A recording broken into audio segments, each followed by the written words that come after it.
الرحمن الرحيم الحمد لله رب العالمين وأفضل الصلاة وأتم التسليم على سيدنا ونبينا محمد وعلى آله وصحبه أجمعين وبعد. We proceed today into the next part of our marriage course, if you like. We have finished studying the kitab of nikah.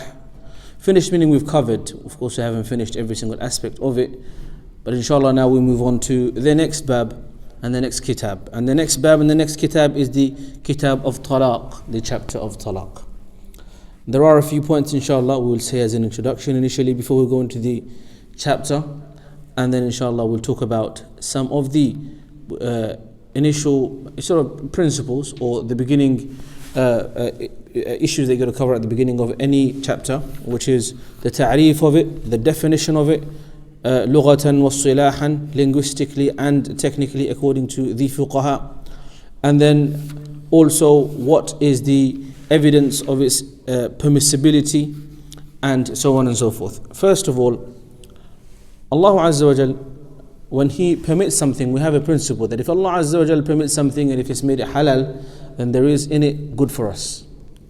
And if Allah makes something haram, then there is in it bad for us. As for talaq is something, it could be, the hukum of it rotates between being mubah, permissible, jaiz, and being mandub, recommended sometimes, and being wajib sometimes, or being makruh sometimes, or being haram sometimes. Which means that talaq itself, its hukum is not always the same. So if I want to understand, is talaq a good thing or a bad thing, I need to see which talaq am I talking about. Is it the talaq that would be mandub, or mubah, or makruh, or haram, or wajib? It depends. So if in a situation we find ourselves, or somebody at some point in their life finds himself that talaq has now become the only way for them to escape the misery and the difficulties and the fighting and the arguing and the effects on their physical, mental and spiritual health, the only way they can escape from that is through separating from that person that they cannot get along with, then there the hukum will be one. And there we can say that talaq is, for example, required. But if somebody is just giving talaq for the sake of fun, for the sake of just bored of the person, or just because I can't be bothered anymore, I just changed my mind, then this would be makruh, disliked. So therefore, talaq is not always just permissible. And so therefore for us to understand, is talaq, the wisdom behind it. What is the wisdom behind it? The wisdom behind it is that Allah Azza wa Jal gives a solution for our problems. Even in medication and medicine, Allah Azza wa Jal, the hadith says that there is no illness except that Allah Azza wa Jal has given it for a cure. And so in life we have different circumstances, different difficulties, different situations that may arise. And Islam and our deen and our Quran and our Sunnah never tell us to remain stagnant or not do anything to change a situation that's overburdening, too much of a difficulty, no benefit coming from it. It's just making your life and your mind and your spirituality rot away. Islam gives a solution. لا يكلف الله نفسا إلا وسعها. Allah will not demand from you something you cannot bear. At the same time, ما جعل عليكم في الدين من حرج. He has not made for you in your deen so much unbearable difficulty that it's too much. It's not extremely difficult. And so therefore, the wisdom of talaq and its permissibility, inshallah, we should cover it a bit later on. But the chapter, it needs a bit of introduction. That there is within talaq and the permissibility of talaq, we see that the one that created us really knows us. If Islam said that you can't divorce your wife, or she can't get a khula or a separation from you, then that Islam would be problematic. Because it goes to show that this Islam does not understand, wal-'iyadhu billah, it's not the case. It would have gone to show that it does not understand human beings. But Islam, just like it's permitted zawaj, marriage, is also permitted talaq, depending on circumstance. And that goes to show that أَلَا يَعْلَمُ مَنْ خَلَقَ. He is the one that truly knows who and what He created. وَهُوَ اللَّطِيفُ الْخَبِيرُ.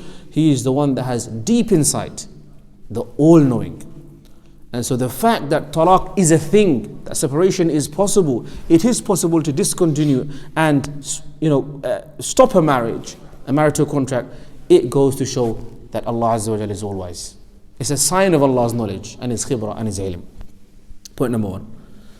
Point number two, talaq, when we talk about it, the first thing that we should remember, that separation and divorce is not something that can be in your mind or a part of the plan when someone goes into marriage.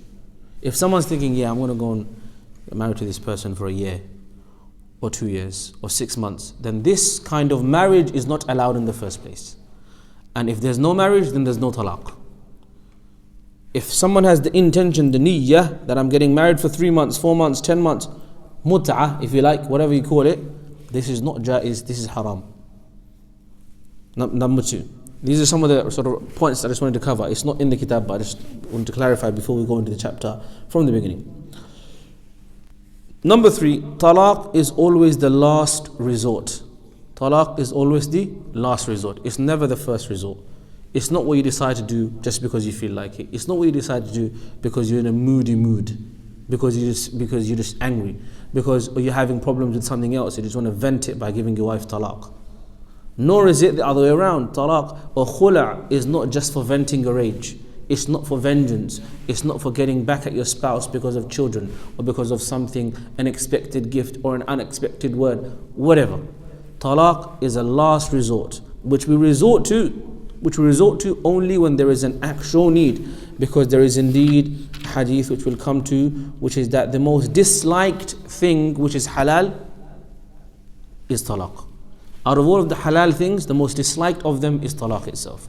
There is in the isnad of the hadith some kalam, but according to the ulama, this is la ba'sa bihi, it's okay, it can be used for evidence. So there is a saying of the Prophet ﷺ in that regard, that it's not something that you resort to straight away, it's something that you go to, it's the last resort, it's the last call. And the Quranic ayat and the Quranic methodology and the Quranic teaching shows you that way. Allah didn't say, for example, that if you don't get along with your wife, divorce them. He didn't say that. Or if you don't get along with your husband, then seek khula from them. He doesn't say that. Allah said, وَإِنْ خِفْتُمْ شِقَاقَ بَيْنِهِمَا فَابْعَثُوا حَكَمًا مِّنْ أَهْلِهِ وَحَكَمًا مِّنْ أَهْلِهَا إِنْ يُرِيدَ إِصْلَاحًا يُوَفِّقِ اللَّهُ بَيْنَهُمَا. If you fear that there will be disagreement, dispute, fighting between the two spouses, then send from either side a hakam, a judge, a wise person, a murabbi, someone who will speak on their behalf, clear up doubts, bring them to common grounds, remind them of what's the purpose, and try to mediate.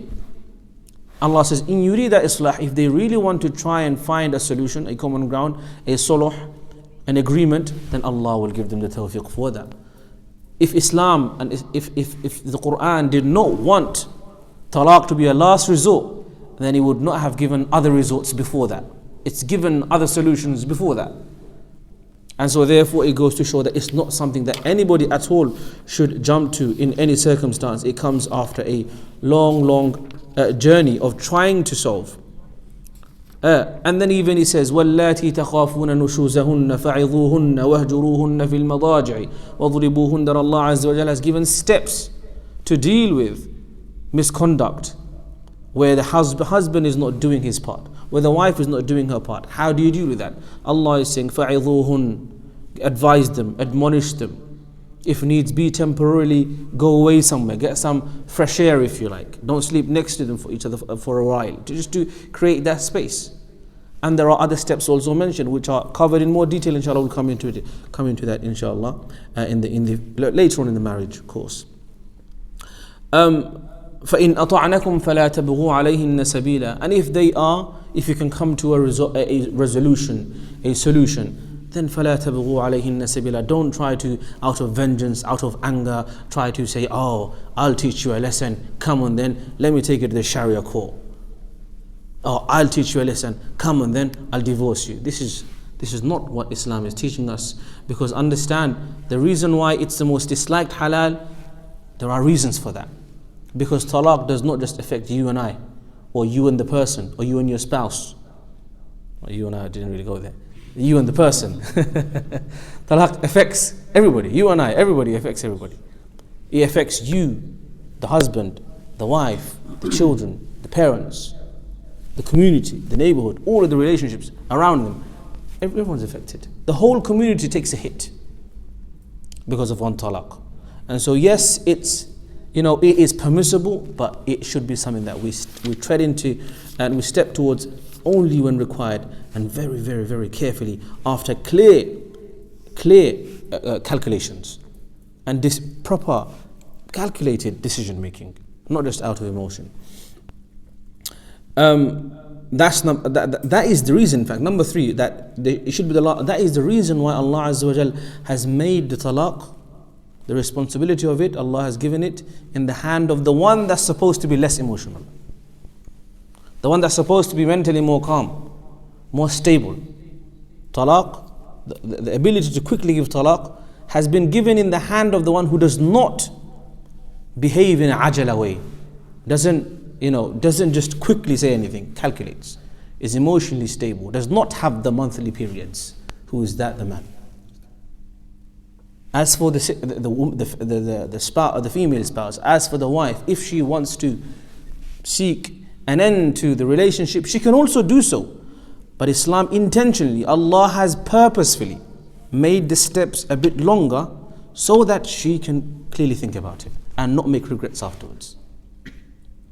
If the opportunity is there just to say it out of emotion, then this would have severe damages. And that's why lots of people that deal with marriage, counseling and stuff like that, they always say that a lot of the times they want separation and divorce right now, but after 2 weeks you can't separate them even if you wanted to. Sometimes emotions get the better of you. So talaq, from the wisdoms of it, or from the fact that it should be the last resort, that's why Allah gave the charge of it in the hand of the male partner, who's supposed to be a rajul. Ar-rijalu qawwamun. Men are maintainers, in charge of. If you are a man, if you have that comprehension, the understanding, the stability, the composure, and not behave like a child, emotional breakdowns and stuff like that, and just behaving like a child, then this is not you living up to being a rajul or a mar, a respectable person with muru'ah and stature. And so that's why you have that responsibility and leadership, because you're supposed to be like that. If you can't, then you're not really living up to your standards. You're not living up to your standards. Number 4 I want to clarify is that if after all of the steps required, meaning that the person has taken, the two couples have taken all of the steps possible to try and resolve and try to mediate, but eventually they had to separate because of this happens. This can happen. It happened at the time of the Prophet ﷺ. It happened between Sahaba and Sahabiyat, and so it goes to show that this is possible between even the best of people after the Anbiya even. You see, and so therefore it's possible between any human beings. And so therefore, because it's natural, and if they have taken the right steps, there should be no stigma attached to it. And this is specifically for our culture. Arabs are a bit more better with this, I think, from my experience. That, a mutallaqa, a divorced woman is like seen as some sort of lower. A'udhu billah. A divorced man is seen as a lower grade. He's like, used product. He's like seen like that. But it's nothing like that. It's nothing like that. This is the stigma that we attach to divorce, that just because someone's had a divorce, as if they have got some sort of deficiency. No. Sometimes the first marriage may not work. Sometimes the second marriage may not work. But the third marriage may work. Because not all people are exactly emotionally suitable for one another. And it's not like we go and test talaq. We try our best. Even before that, we take the measures. We look and we try, we conversate, we make dua, we do istikhara, we look at the sifat that we're supposed to look at for. But even then, things can go wrong, and that's why talaq has been made permissible. If they do the correct way of talaq, or the correct way of khula, there should be no stigma attached to it. I can't look at a divorcee, a brother, and say, think any less of him. I can't look at a divorcee sister and think any less of her. This is not allowed. This is a form of oppression. This is a form of dhulm. How do you know what they've been through? They are probably more pious, more righteous, more closer to Allah than you.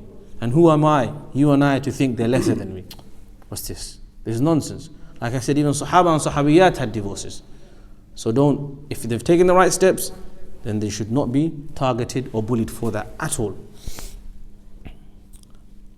Number 5, in order to avoid family breakdown, it is a responsibility upon the spouses, yes indeed, that the two spouses have to work towards trying to make their marriage work. It requires work. I say in nikah ceremonies and nasiha, I say that anything precious in life takes time and effort.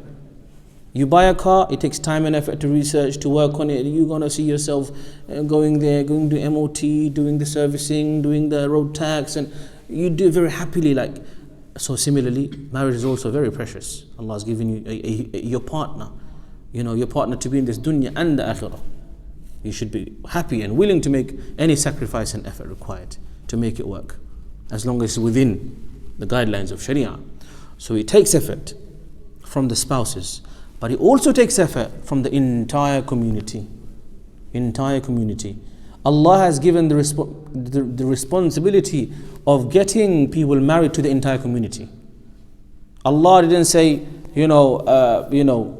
just say tanakahu, go and get married and seek for yourself spouses. Allah says وَأَنْكِحُوا in Surah An-Nur that you, entire community, the ummah has a responsibility to get others married off and maintain their marriages also. What am I trying to get at? What I'm trying to say is it takes effort from the spouses, but often the spouses are making an effort, but guess what? You have elders or other members, neighbors, sisters, siblings, friends trying to destroy their efforts. Parents, yes. In-laws destroying their efforts. Not always, but it happens. It can happen. And this is a major, major sin. Major sin.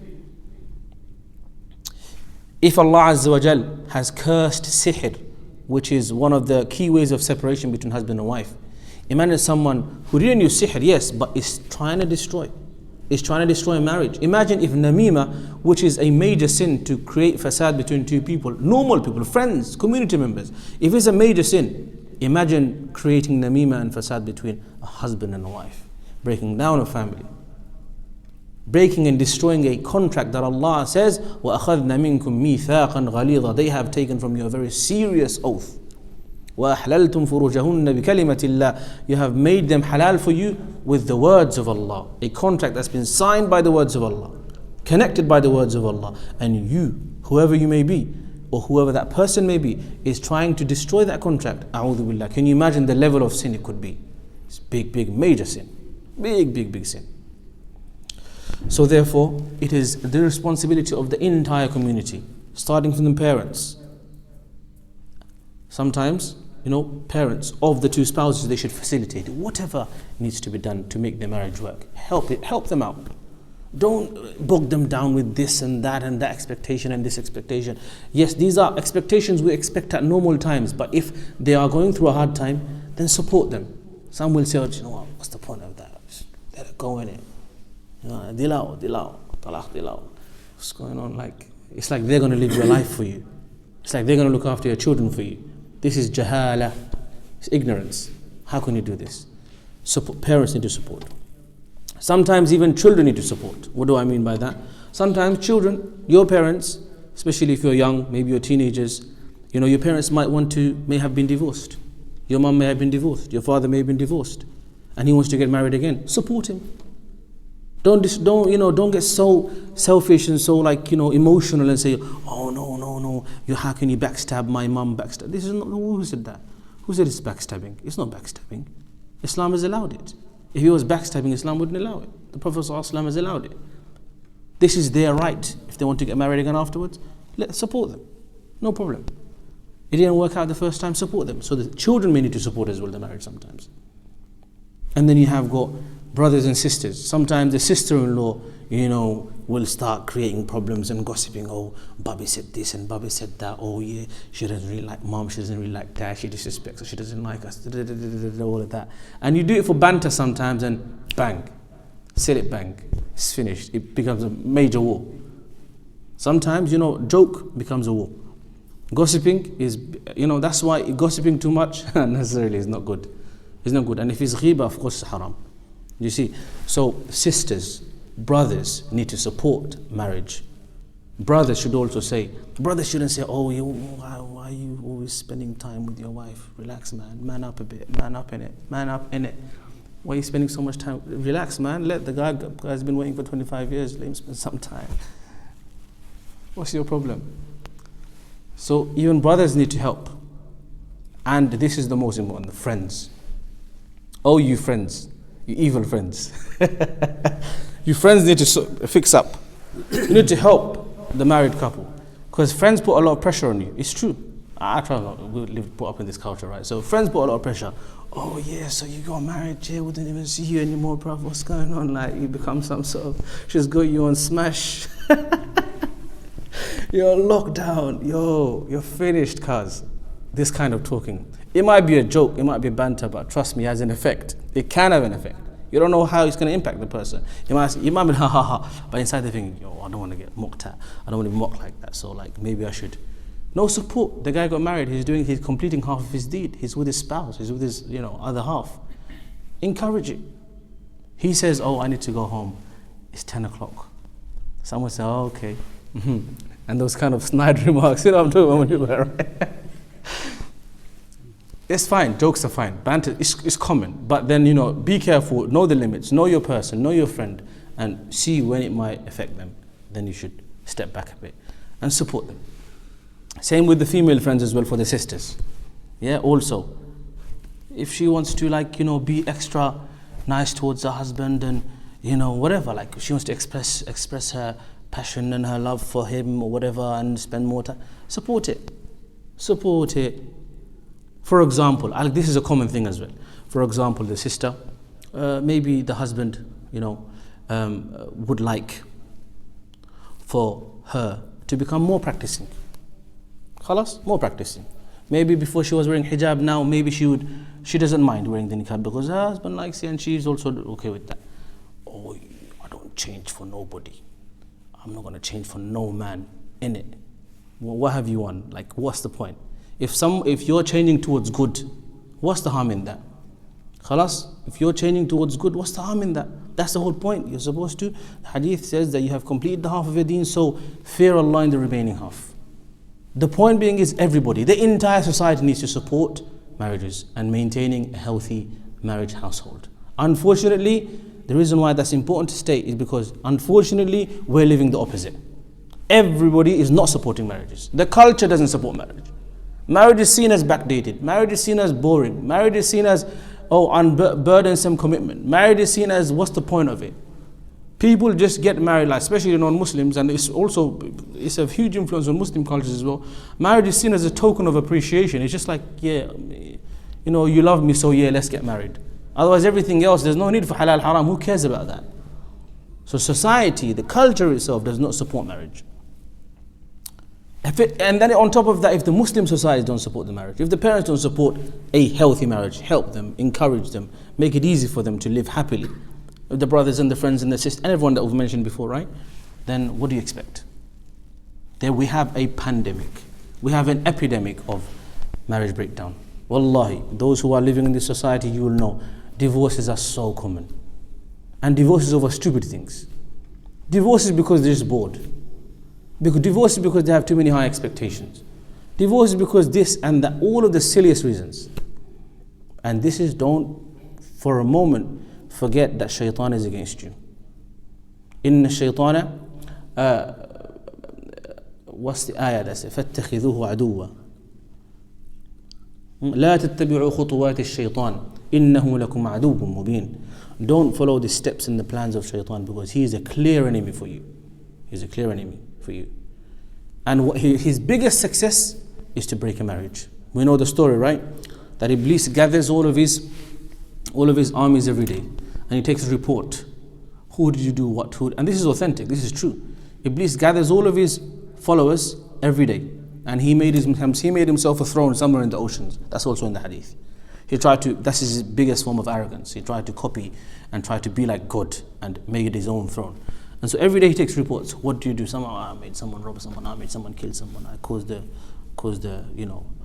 foreign policy problem like colonization. Caused like a war between two countries. All of these different things.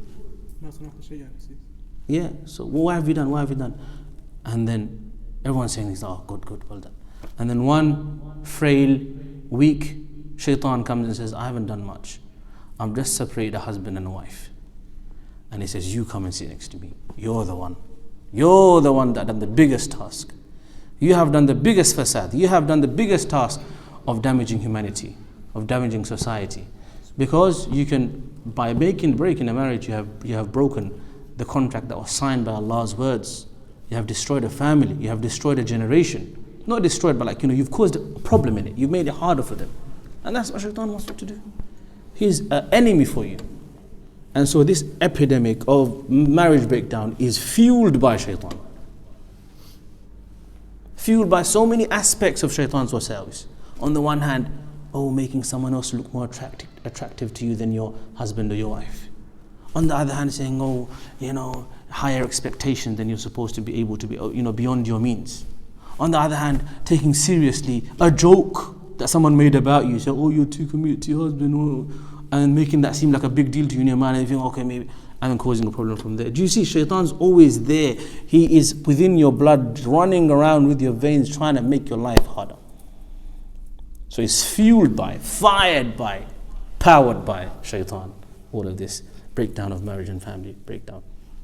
These are points to be noted and remembered before we even go into the topic of talaq. And these are just some of them. I'm sure there are many more points to cover. And just to summarize, what are these points? First of all, that in the fact that Allah has facilitated and legislated talaq is wisdom that Allah knows us. There is wisdom within that. And we can see Allah's wisdom within that. Number one. Number two, it cannot be a planned marriage that you're going to end with talaq, because that marriage is not allowed in the first place, because that's mut'ah, and that's not allowed in Islam. Number three, should be a last resort, and because it's a last resort, it should be dealt with as such, and every other measure should be taken beforehand.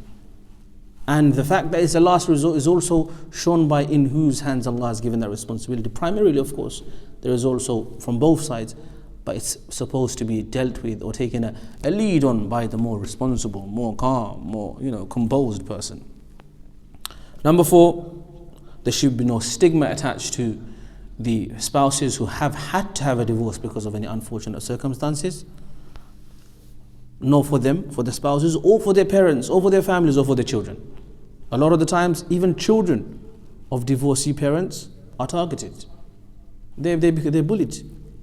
Parents are saying, the whole family is seen as, it's not a good family. They keep on having divorces. Or they got a divorcee in their family. It's not a good family. It's kind of stigma like this. This is unfounded, and this is not correct. And lastly, the entire community, the whole ummah, all of us need to support marriage and maintaining a healthy household. All of us need to encourage it. We need to help whichever we can. Get creative. How can I help my brother and my babi's marriage if they are having a hard time? How can I help this person and my friend struggling with his wife? How can I help make dua? Think. This is our responsibility. If we help to maintain a healthy family, a healthy marriage, then we are doing the work that's destroying the work of Shaytan. Because Shaytan is doing the opposite. Okay? We are the hizb of Allah, and Shaytan has his own hizb. Okay. So let's get straight into it, inshallah. The first of all, what is talaq? Okay?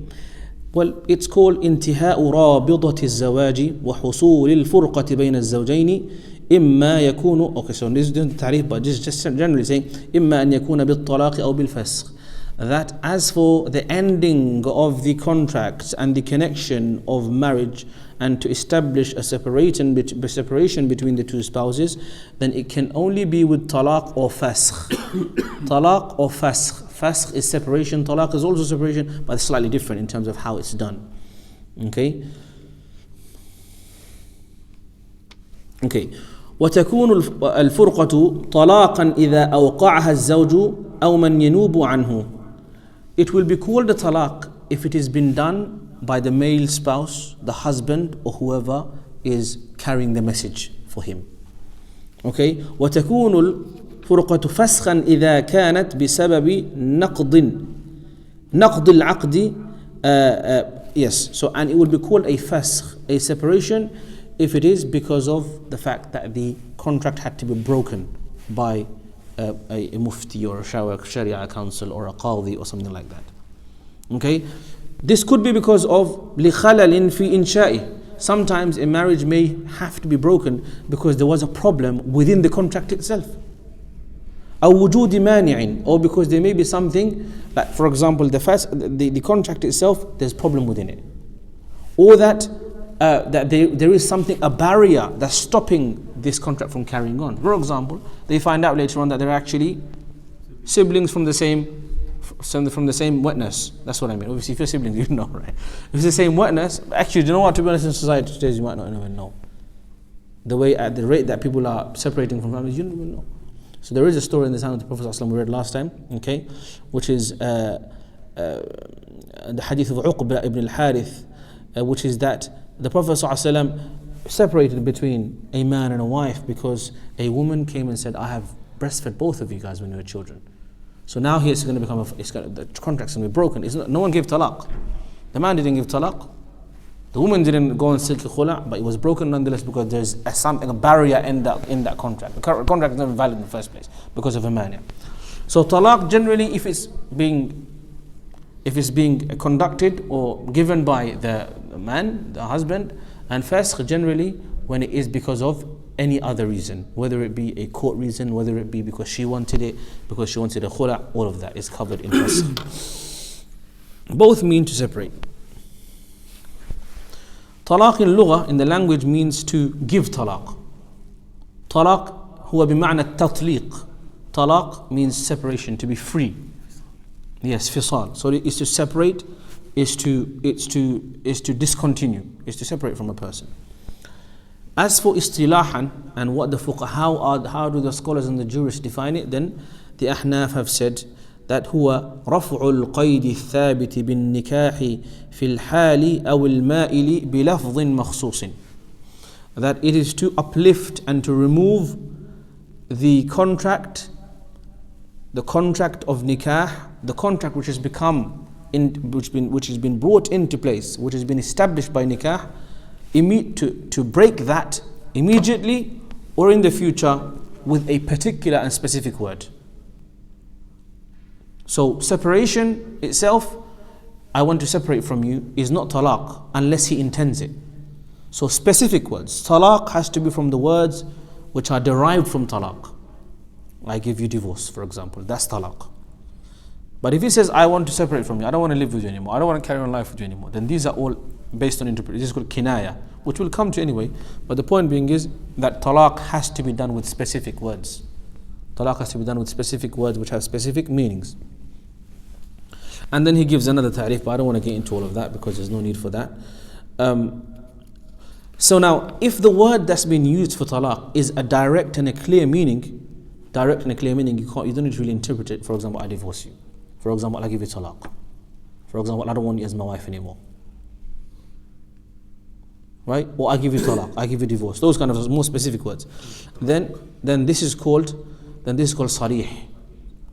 Sarih is مأخوذا من مادة الطلاق وتطليق من مادة طلاق أو وتطليق أو كان من ألفاظ الكناية. So talaq, sarih, and clear direct talaq is when you say it with talaq or divorce, and the translation of it. And it could be, and it's called kinaya. Talaq is called kinaya, indirect divorce. So that's direct divorce, when you say divorce. Indirect divorce is when you mean divorce but you say another word. For example, he or she says that you've become separated from me, or I don't like you anymore, I don't want you anymore, I don't want to carry on life with you. All of these, it could be in multiple ways.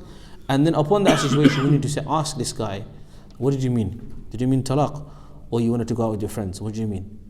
Like, it could be, because you could have multiple translations.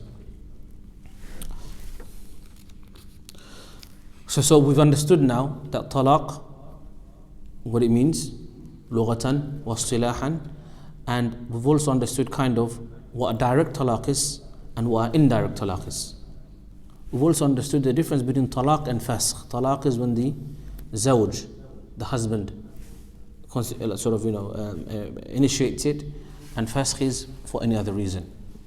Okay, so we've understood a few different things. Obviously the 5 points, And then we've understood what's talaq and what's fasakh. We've understood the lughatan meaning and the istilahan meaning. What's the istilahan meaning? What's the technical meaning? That it is to remove or uplift the contract which is being affirmed and confirmed and brought into existence by nikah.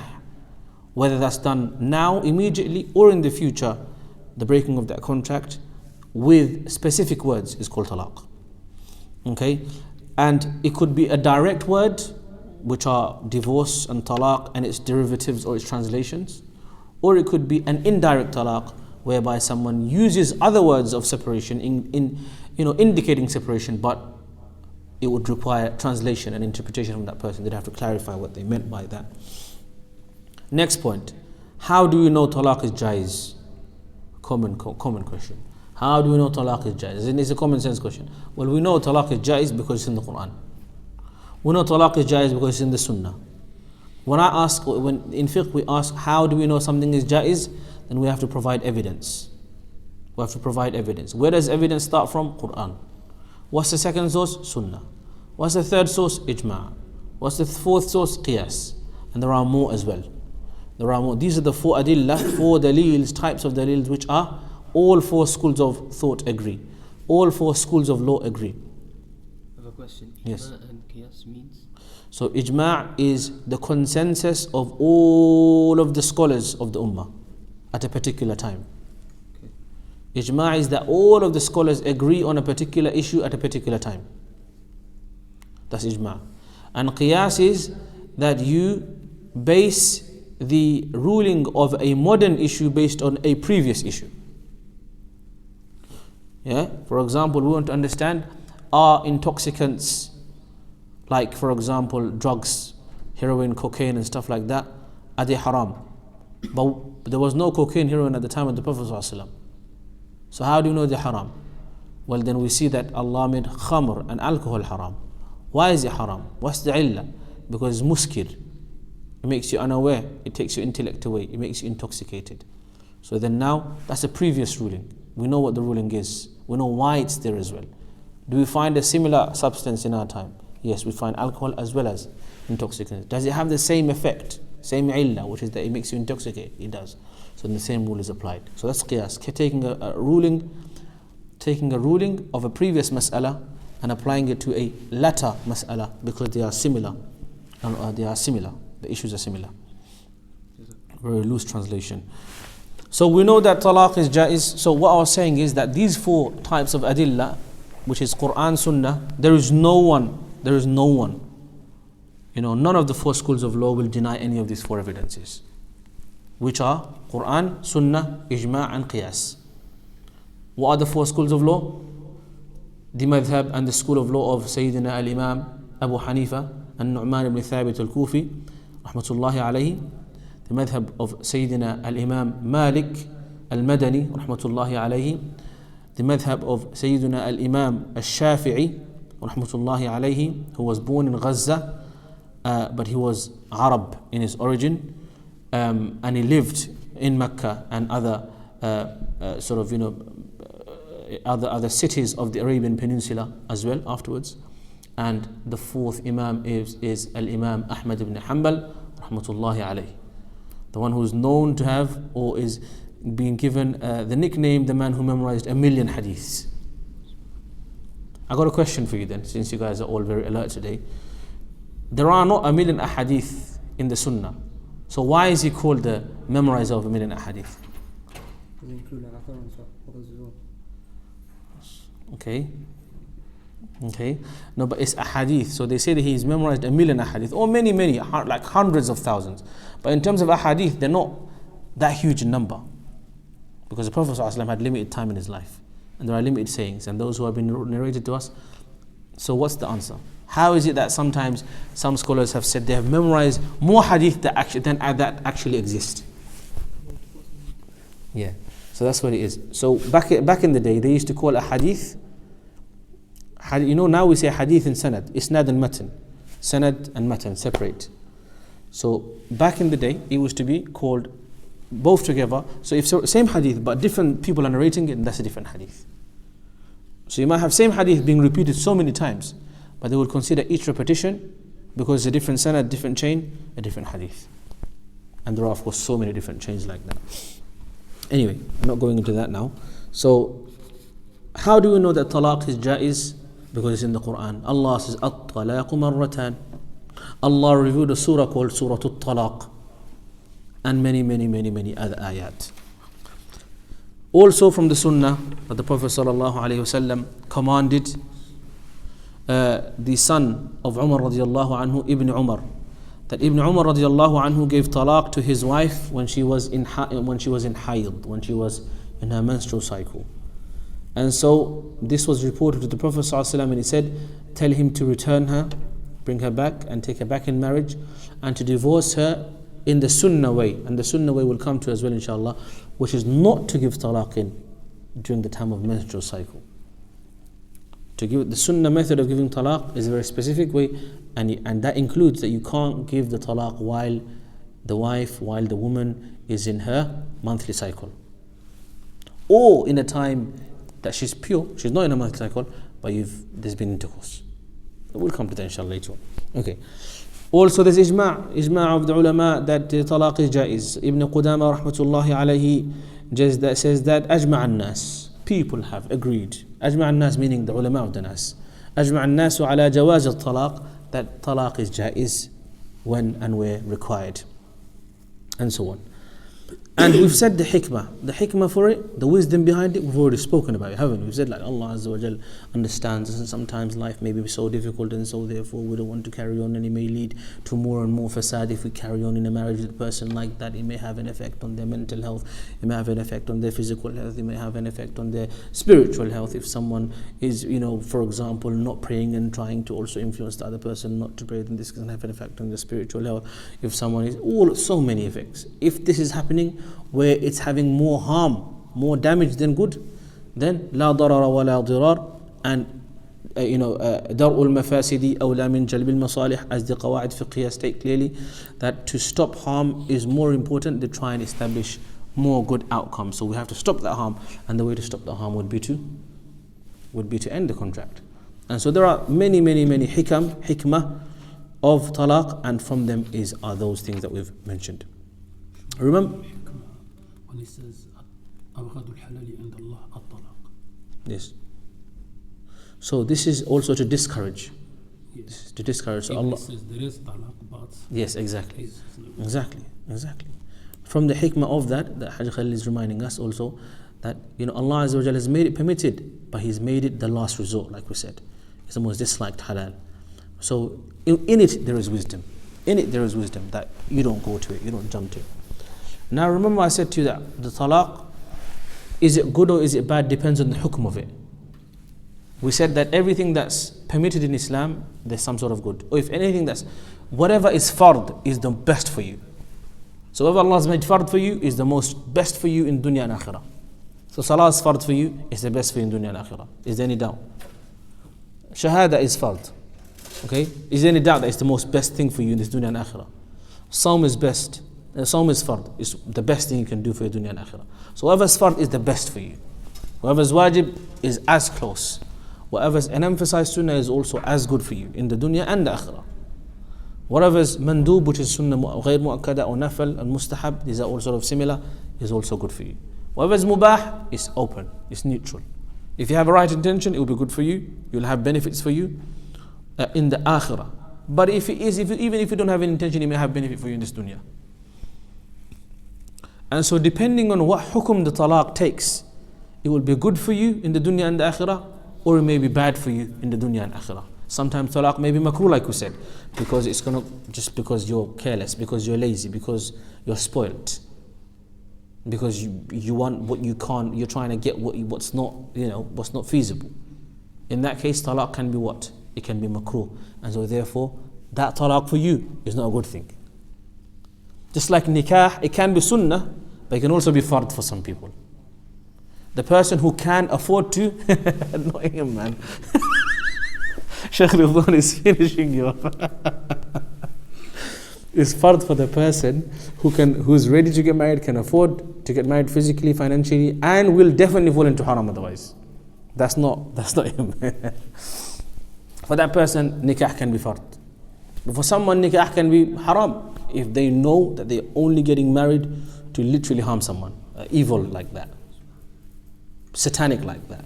That would be haram. That marriage would be haram for that person to get married. So similarly in talaq also, it could be makruh, haram, it could be mubah, it could be also required sometimes. So what's the first hukum? Well, aslu fi talaq. Even though originally talaq, you should avoid it, nonetheless the rules of fiqh may apply to it, i.e. wajib, mandub, and so on. It may become wajib if it is, for example, if it's been decreed by the judge and the legal system that this talaq needs to take place. Here, there's no questions asked. The judges, because it got to a stage where they had to resort to the legal system, or hakamain, two representative mediators, and then the court system or legal system got involved, the sharia court got involved, and then in that case, that talaq, if it's been decreed that it needs to be done, then it's done. It becomes wajib. Or it may also be wajib. وكذلك, it can also become wajib because of something, a deficiency, a defect that was not known within the person, that's harming the other person, that's harming and not allowing for them to fulfill their marital rights. And we can understand it may be something physical, it may be something etc., physical health and etc., stuff like that, that's not fulfilling the rights of the other person. Then here that marriage, if they do sabr, they do sabr, but it may become, if they raise a complaint, if they don't want to carry on, then it may become. Okay, and it can also be makruh if it is, for example, for no reason. If giving talaq for no reason is makruh, is disliked. It can be mubah, okay? It can be mubah because it can be allowed, just jaiz, neither here nor there, not required to do this or that. It's up to you what you do. Is basically someone is experiencing some sort of difficulty in getting along with that person, okay, but it's not extreme. You can bear it. It's bearable difficulty. It's bearable, annoyingness, if you like. You can deal with it. You can come to some sort of a solution for it. It can also be mandub, i.e. encouraged but not necessarily wajib. Okay, when, for example, it's encouraged but not wajib. When it's to do with, for example, someone's religiosity, because it can lead to other harms. If the husband is slowly driving the other spouse because of effect and influence, because of companionship away from the deen, then in that case it may be encouraged to disassociate with that person. And similarly for the wife as well. If she's slowly turning him and taking away from more and from the deen, that could also be encouraged. It may be required. It may be mandub, i.e. not strongly, but encouraged. وَيَكُونُ حَرَامًا, and it will be haram to give talaq at the time, at certain times, or because of certain reasons as well. It can be haram, especially, for example, if you give it at the time of hayd. So haram here, okay, haram, which is also can be makruh tahriman, depending on the ijtihad and the mas'aji. If somebody gives it, even in the time, is so we'll come to that anyway, but yes, the answer is yes. Even though they're sinful for giving it at that time, but talaq is still done. Oh, still done. It's still done. It's like, for example, so if you understood that, it's also a bit like you're not allowed to propose to a woman that somebody else has already proposed to. But then imagine you go and propose second, but then you quickly got the nikah done. You're sinful, but the nikah is still done. Shall I give you an example? Yes, please. Suppose now Maulana Ridwan and yourself, you both wanted to get married to one woman. Okay? Maulana Ridwan went and proposed. It's only a joke. Right? It's only a joke, so don't get upset. For example, Hajj Khalil's granddaughter or something. Okay, Maulana Ridwan said, Hajj Khalil, I would like to get married to your granddaughter. And Hajj Khalil said, yeah, let me think about it. And then this Munib said, I'm German, I got lots of money, I speak 7 languages. Okay, let's get it done today, let's get the nikah done. Hajj Khalil said, it's a good deal, let me get her on the phone. And they got the nikah done. It's sinful for you to propose because you know Ridwan's already proposed. If I don't know? If you don't know, then it's a separate issue. But if you know, and then it's sinful, but even though you're sinful, but the nikah is still done because you've done the contract and basically you've taken it too far now. Then I lose my friend. I don't want to do it. Yeah, exactly. You can make new friends. No, friendships. Friendship is more valuable, yeah? Alhamdulillah. That's brilliant. That's excellent. That's the way to look at it. Also, talaq in the hand of the man. How about if the wife refused to divorce? The man want to divorce. Yeah. But the lady, she refused. No, I don't want to be there. I don't want to divorce, yeah. So then you have to see what's the reason. If there is no reason whatsoever, then it will be makruh. The person, he may still do give talaq. He may still carry on. But what? They will be sinful. If he gives talaq, it will still be talaq, but it will be sinful. But if it is for a reason, but the woman is not willing to accept that reason, then that's a separate issue. That's for the hakamain and the judge to decide. That's why it's good to have third opinion and the scholars to decide and the muftis and etc. Okay? And then there's also a point that he brings here. We've already spoken about it. Why did Allah? What's the hikmah behind Allah giving the male partner the opportunity to give talaq instantly, but for the female partner, it's a few more steps. She has to go to a court. She has to get a fatwa. She has to get whatever fasq. She has to get khula because of how we are as human beings. Okay, and we know. This is not to generalize. To be honest, there are. Nowadays, a lot of women are more mature than men. They're more calm and composed than men. Men behave more childishly, more silly than women a lot of the times. But this is talking about rijal, the men who have actually attained that level of composure and thinking and hikmah and wisdom and to think correctly and etc. So that's what the hukum is based upon, not based upon istithna. So generally, men are supposed to be like this. They're supposed to be more responsible. Some people are not so. Some people are, I don't want to say the word idiots, but some people are that. Okay? And the fact that there are some people who are like that, it shows that other people are actually good. You know that they say there's a phrase in Arabic, we say that al-istithna, exception, is an evidence for the qaida itself. Anyway, I don't want to get into that now. Okay. Al-qism al-awwal bi'i'tibar. Okay, now I'm going to stop here because the next part is quite dense and we're going to get into it straight head on. I think we've covered enough for today, inshallah, and we'll stop up to here. Are there any questions? Any questions? Okay, that's good. Alhamdulillah. That's brilliant. Inshallah, we'll carry on next time, next Thursday. See you here.